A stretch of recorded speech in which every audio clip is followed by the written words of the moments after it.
Gina with WTI, and if you're like me and have lots of dry bulk food items around the home, then you like to have a container to put them in that is going to keep them organized and airtight so that they stay fresh. I've had other mason jar style containers in the past that claim to be airtight, but then they ended up not being airtight, and these ones truly are. Just check it out with the water, see that nothing is escaping at all. These have kept my food so fresh.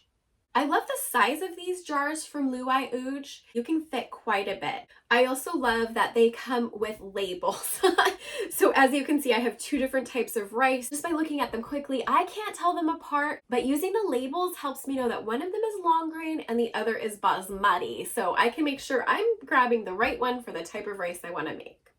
These have a high quality silicone rubber seal on them and stainless steel hardware, so you know that these are going to last a long time. These mason jars are a simple way to make your life easier in the kitchen and pantry.